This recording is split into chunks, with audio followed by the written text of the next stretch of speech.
book that I wanted to read for a really long time. It's called The Secret History by Donna Tartt. And it came out, I think, in 1992. It's about a group of friends that are kind of weird, like crazy or whatever, but let's not get there. Okay,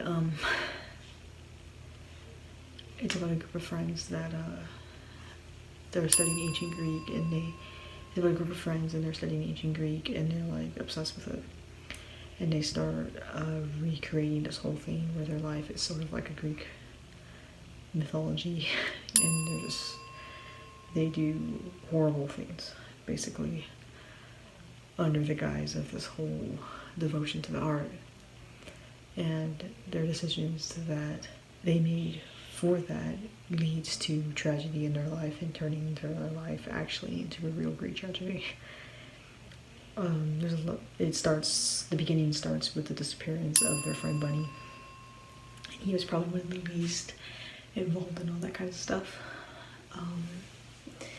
And you see it through the eyes of Richard, who is sort of like an outsider looking in, and he's a liar, and he makes up all these stories, aren't even sure, and he wants to be part of this group, so to speak, because he thinks they're like great or whatever. So he always feels like an outsider, but they always see him like an outsider, but like a mystery, like somebody doesn't really want to be a part of it.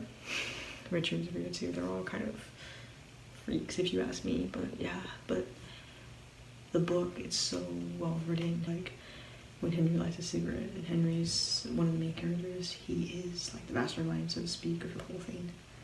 And he's like talking about justifying murder or something in the story, and he's like, I don't call it murder, I call it a redistribution of matter, or whatever we find beautiful, we quiver before it. Beauty is terror. There's these really beautiful quotes from the book that I really liked. The writing is outstanding, the characters are well developed. You get attached to all of them, even though they're doing some awful things, and they have these questionable morals and horrible morals, actually. Like, they're awful. Like, they run into the forest and they do all these freak things in there because they want to be like close to Greek stuff.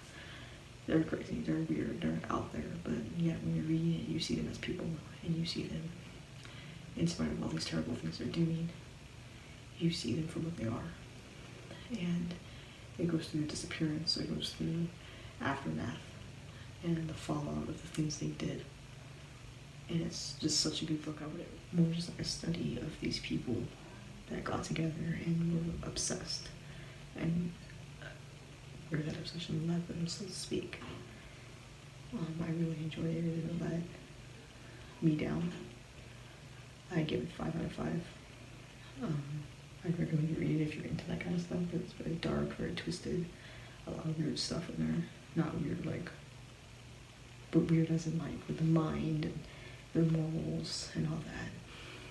It's not really a mystery, but there are some secrets that have to be revealed. It's more of a drama, but it's very well written, very interesting. I didn't want to put it down, and I had a really great time reading it. It left me guessing. The ending surprised me. It just had really good elements, and it's one of recent reads, one of my favorite books. So I highly recommend it. 5 out of 5. Just don't go copying them and doing Greek things in the woods, because it does not result good. It doesn't end with good results or something. Yeah.